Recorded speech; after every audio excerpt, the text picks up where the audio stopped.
Class 10-এর Bengali Africa লিখেছেন রবীন্দ্রনাথ ঠাকুর। Africa লিখেছেন রবীন্দ্রনাথ ঠাকুর। Africa প্রশ্ন উত্তর। তোমরা সবাই মন দিয়ে শোনো আর লেখো, আর সবাই লাইক অ্যান্ড সাবস্ক্রাইবটা দিয়ে দাও। নিভৃত আকাশে আফ্রিকা চিনেছিল জল স্থল। নিভৃত আকাশে আফ্রিকা চিনেছিল জল স্থল আকাশের দুর্বোধ সংকেত। প্যাচি ধরিত্রীর বুকের থেকে ছিনিয়ে নিয়ে গেল রুদ্র সমুদ্রের বাহু। স্রষ্টা ঘন ঘন মাথা নেড়েছিলেন অধৈর্যে। আফ্রিকা কবিতায় সমুদ্রকে যে বিশেষণে বিশেষায়িত করা হয়েছে তা হলো রুদ্র। সভ্যতার শেষ পূর্ণ বাণীটি হলো ক্ষমা করো। নতুন সৃষ্টিকে বারবার বিধ্বস্ত করেছিলেন স্রষ্টা।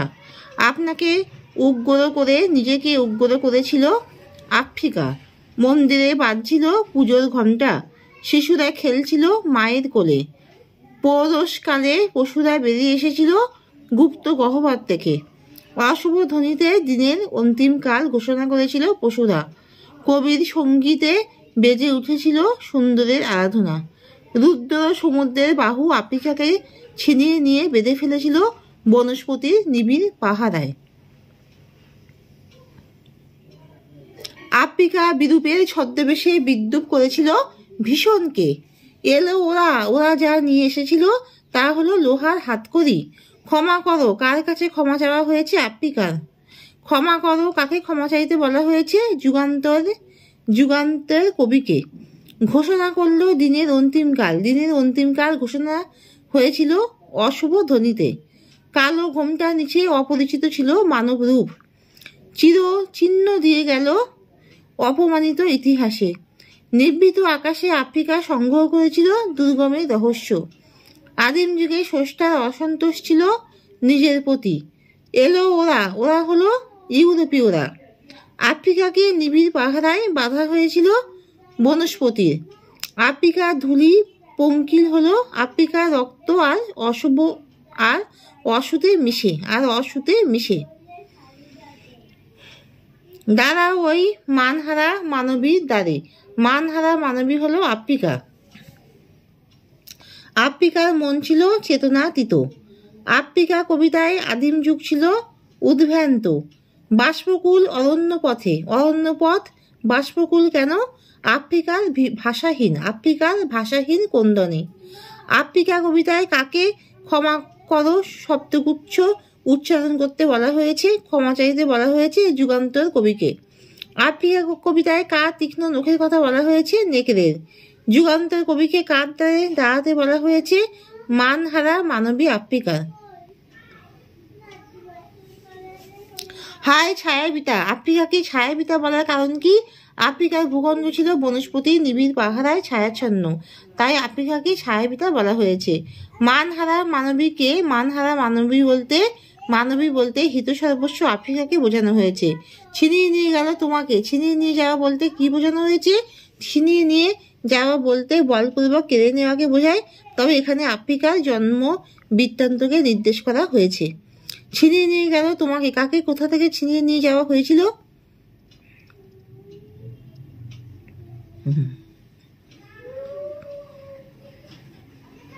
ছিনিয়ে নিয়ে যাওয়া হলো তোমাকে, কাকে কোথা থেকে ছিনিয়ে নিয়ে যাওয়া হয়েছিল? রুদ্র সমুদ্রের বাহু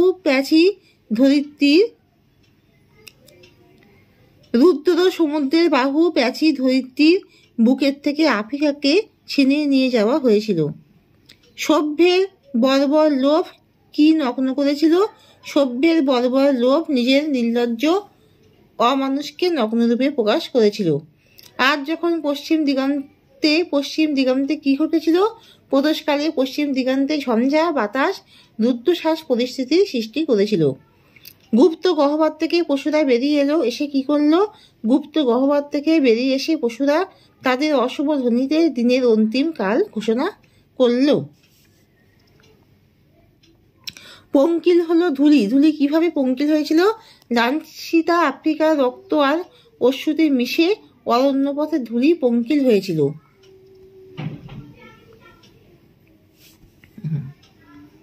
বিদ্রুপ করেছিল ভীষণকে। কিভাবে বিদ্রুপ করেছিল?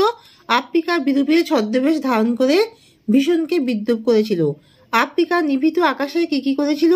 নিভৃত আকাশে আফ্রিকা দুর্গমের রহস্য সংগ্রহ করেছিল আর চিনে নিয়েছিল জল, স্থল, আকাশের দুর্বোধ সংকেত। এলো ওরা লোহার হাতকড়ি নিয়ে। ওরা কারা? ওরা হলো তথাকথিত সভ্য তথা ইউরোপীয় সাম্রাজ্যবাদী শাসক সম্প্রদায়। এসব যুগান্তরে কবি। কবির ভূমিকাটি কি হবে? যুগান্তর কবি মানহারা মানবী তথা আফ্রিকার দ্বারপ্রান্তে দাঁড়িয়ে ক্ষমা প্রার্থনা করবেন। তোমার অপমানিত ইতিহাস কিভাবে অপমানিত হয়েছিল? সাম্রাজ্যবাদীরা আফ্রিকার উপর পৈশাচিক অত্যাচার চালায়। সাম্রাজ্যবাদীদের এই কৃতকর্মই আফ্রিকার ইতিহাসকে অপমানিত করেছিল। এলো ওরা লোহার হাতকড়ি নিয়ে। ওরা কারা? ওরা আসার পর কি হয়েছিল? বিশ্বকবি রবীন্দ্রনাথ ঠাকুর রচিত আফ্রিকা কবিতা থেকে পদার্থ অংশটি নেওয়া হয়েছে। প্রশ্নোদ্ধৃত অংশে ওরা বলতে তথাকথিত সভ্য সাম্রাজ্যবাদী মানুষের দলের কথা বলা হয়েছে। সাম্রাজ্যবাদী শক্তি আফ্রিকা মহাদেশে সম্পদের লোভে ভিড় করেছিল। সাম্রাজ্যবাদী শক্তি আফ্রিকা মহাদেশে সম্পদের লোভে ভিড় করেছিল। তারা নির্মম শোষণের দ্বারা আফ্রিকাকে করায়ত্ত করার নির্লজ্জ প্রতিযোগিতায় অবতীর্ণ হয়েছিল। ফলস্বরূপ আফ্রিকাকে হতে হয়েছিল মানহারা, লাঞ্ছিতা, অপমানিতা ও লুণ্ঠিতা। পদার্থ মন্তব্যের মধ্য দিয়ে সাম্রাজ্যবাদী শক্তির নিষ্ঠুরতা ও দাসপ্রথার নির্মমতার ইঙ্গিত প্রস্ফুটিত হয়েছে। তার সেই অধৈর্যে ঘন ঘন মাথা নাড়ার দিনে তারা বলতে কাঁদ। সেই দিন কি হয়েছিল? বিশ্বকবি রবীন্দ্রনাথ ঠাকুর রচিত আফ্রিকা কবিতা থেকে পদার্থ অংশটি নেওয়া হয়েছিল। প্রশ্নচিত অংশে তারা বলতে স্রষ্টার কথা বলা তার প্রশ্নচিত অংশে তার বলতে স্রষ্টার কথা বলা হয়েছে। বহুকাল পূর্বে স্রষ্টা যখন সৃষ্টি কার্যে রত ছিলেন, সেই আদিম উদ্ভ্রান্ত কালখণ্ডে নিজের সৃষ্টি জনিত অতৃপ্তির কারণে তিনি বারবার সৃষ্টিকর্মকে বিধ্বস্ত করে নিখুঁততর করতে চেয়েছিলেন। সেই দিন রুদ্র সমুদ্রের বাহু প্রাচীর ধরিত্রীর বুকের থেকে আফ্রিকাকে বিচ্ছিন্ন করে নিয়ে যায় বনস্পতির নিবিড় পাহারায়। সে পাহারা ছিল নিশ্ছিদ্র আর অভেদ্য। সূর্যালোক পর্যন্ত সেখানে প্রবেশ করতে পারত না। তাই সূর্যরশ্মিবিহীন আফ্রিকার অন্তর্মহল ছিল কৃপণ আলোর অন্তঃপুর। সমুদ্র পারে সেই মুহূর্তেই তাদের কাদের পাড়ার কথা বলা হয়েছে, সেখানে কি ঘটেছিল। বিশ্বকবি রবীন্দ্রনাথ ঠাকুর রচিত আফ্রিকা কবিতা থেকে পদার্থ অংশটি নেওয়া হয়েছে। প্রশ্নচিত অংশে মানুষ ধরার দল তথা সাম্রাজ্যবাদীদের পাড়ার কথা বলা হয়েছে। যখন সাম্রাজ্যবাদীদের দল আফ্রিকার উপর বর্বরচিত অত্যাচার চালাচ্ছে, ঠিক তখনই সমুদ্রের অপর প্রান্তে সাম্রাজ্যবাদীদের পাড়ায় বিরাজ করছে অদ্ভুত বৈপরীত্যময় চিত্র। সেখানে পরম কল্যাণময় দেবতার উপাসনায় মন্দিরে মন্দিরে পুজোর ঘণ্টা বাজছে। নিষ্পাপ শিশুরা নিশ্চিন্ত মনে মায়ের কোলে খেলছে। কবির সঙ্গীতে ধ্বনিত হচ্ছে সুন্দরের আরাধনা।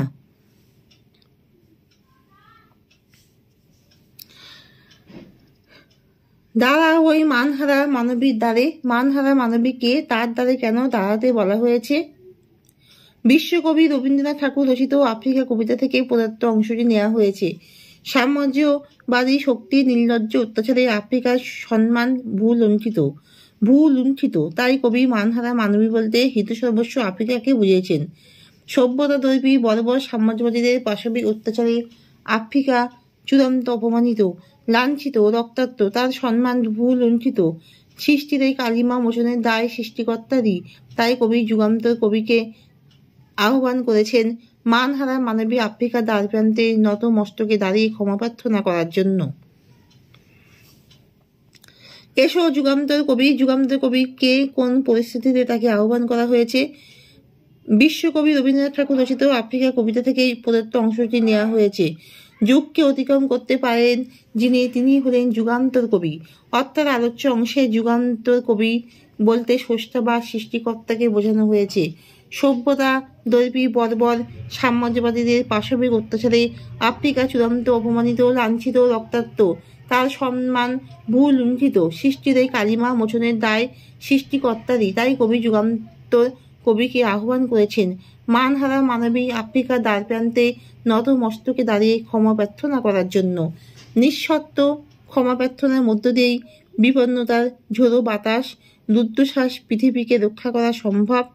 নিঃশর্ত ক্ষমা প্রার্থনার মধ্য দিয়েই বিপন্নতার ঝোড়ো বাতাসে রুদ্ধশ্বাস পৃথিবীকে রক্ষা করা সম্ভব। কবি আশাবাদী যে হিংস্র ও প্রলাপে ভরা এই পৃথিবীতে ক্ষমা করো শব্দগুচ্ছের উচ্চারণই হবে সভ্যতার শেষ পুণ্যবাণী।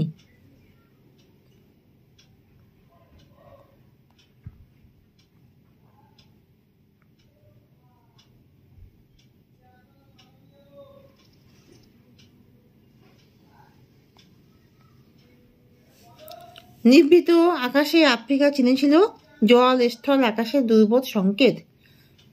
প্রাচী ধরিত্রীর বুকের থেকে ছিনিয়ে নিয়ে গেল কে ছিনিয়ে নিয়ে গেল? রুদ্র সমুদ্রের বাহু। স্রষ্টা ঘন ঘন মাথা নেড়েছিলেন অধৈর্যে। আফ্রিকার কবিতায় সমুদ্রকে যে বিশেষণে বিশেষায়িত করা হয়েছে তা হলো রুদ্র। সভ্যতার শেষ পুণ্য বাণীটি হলো ক্ষমা করো। নতুন সৃষ্টিকে বারবার বিধ্বস্ত করেছিলেন স্রষ্টা। আপনাকে উগ্র করে নিজেকে উগ্র করেছিল আফ্রিকা। মন্দিরে বাজছিল পুজোর ঘণ্টা, শিশুরা খেলছিল মায়ের কোলে, প্রদোষকালে পশুরা বেরিয়ে এসেছিল গুপ্ত গহ্বর থেকে, অশুভ ধ্বনিতে দিনের অন্তিমকাল ঘোষণা করেছিল পশুরা, কবির সঙ্গীতে বেজে উঠেছিল সুন্দরের আরাধনা। রুদ্র সমুদ্রের বাহু আফ্রিকাকে ছিনিয়ে নিয়ে বেঁধে ফেলেছিল বনস্পতির নিবিড় পাহারায়। আফ্রিকা বিরূপের ছদ্মবেশে বিদ্রুপ করেছিল ভীষণকে।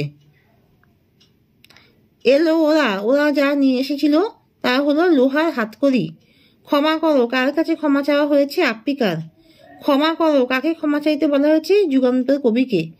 ঘোষণা করলো দিনের অন্তিমকাল ঘোষণা হয়েছিল অশুভ ধ্বনিতে। কালো ঘোমটার নিচে অপরিচিত মানব রূপ চিরচিহ্ন দিয়ে গেল অপমানিত ইতিহাসে। নিভৃত অবকাশে আফ্রিকা সংগ্রহ করেছিল দুর্গমের রহস্য। আদিম যুগে স্রষ্টার অসন্তোষ ছিল নিজের প্রতি। এলো ওরা হলো ইউরোপীয়রা। আফ্রিকাকে নিবিড় পাহারায় বাঁধা হয়েছিল বনস্পতির। আফ্রিকা ধূলি পঙ্কিল হলো আফ্রিকার রক্ত আর অসুতে মিশে। দাঁড়াও ওই মানহারা মানবীর দ্বারে। মানহারা মানবী হলো আফ্রিকা। আফ্রিকার মন ছিল চেতনাতীত। আফ্রিকা কবিতায় আদিম যুগ ছিল উদ্ভ্রান্ত। বাষ্পকুল অরণ্যপথ বাষ্পকুল কেন? আফ্রিকার ভাষাহীন কোন্দানে। আফ্রিকা কবিতায় কাকে ক্ষমা করো শব্দগুচ্ছ উচ্চারণ করতে বলা হয়েছে? যুগান্তর কবিকে। আফ্রিকা কবিতায় কার তীক্ষ্ণ নখের কথা বলা হয়েছে? নেকড়ের। যুগান্তর কবিকে কার দ্বারে দাঁড়াতে বলা হয়েছে? মানহারা মানবী আফ্রিকা। এখানে শেষ করছি। তোমরা সবাই দয়া করে লাইক অ্যান্ড সাবস্ক্রাইবটা দিয়ে দাও।